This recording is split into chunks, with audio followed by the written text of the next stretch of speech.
kinasuhan din po siya ng administrative case that is separate po doon sa criminal case na hinaharap po niya sa prosecutor's office po. Nahaharap ngayon hindi lamang sa kontrobersya, kundi maging sa mga kaso ang isang police colonel. Base sa dokumentong nakuha ng UNTV, kinunan umano ng video ng police officer ang maseselang tagpo nila ng babaeng naging karelasyon niya ng ilang taon. Base sa salaysay ng biktima, nagkakilala sila sa Facebook. Mayroon aniya siyang business at nagpagawa ito ng nameplate. Hindi nagtagal, naging kapalagay ang loob niya ang opisyal dahil sa mga pahayag nito tungkol sa Diyos. Kaya naman, nai-open niya ang problema niya tungkol sa kanyang asawa. Pinapayuhan din umano siya nito kaya't akala niya ay mabait ang opisyal.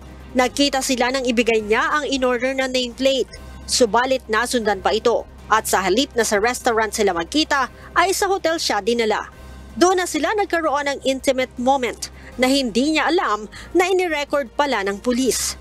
Salaysay pa ng biktima, nagsimula ang pananakot sa kanya na ikakalat ang masiselang video noong 2021 tuwing tinatangka niyang makipaghiwalay.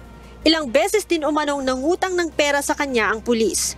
January ngayong taon, nang mayroong nag-message sa kanya na isang babae na nagpakilalang asawa ng pulis at pinagsalitaan siya ng masasakit. Ito din ang sinasabing nagpadala ng video sa kanyang anak na minor de edad.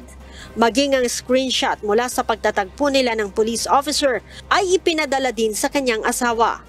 Dahil sa kahihiyan at kontrobersya, naisip aniya niyang magpakamatay.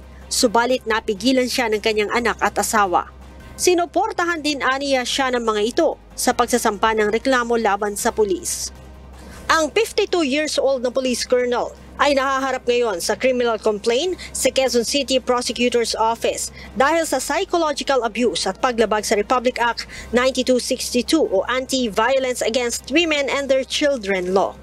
Ganun din ang Republic Act 9995 o Anti-Photo and Video Voyeurism Act, Republic Act 10173 o Data Privacy Act, Republic Act 10175 o Cybercrime Prevention Law at Grave Coercion.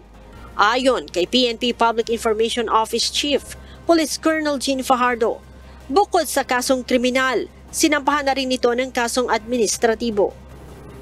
Kasama po yon sa inireklamo po ng biktima po. But since maselan nga po yung nature po ng case, we hope you understand po na we cannot give more details. But what we can confirm is there was indeed really a case filed against that particular police officer po.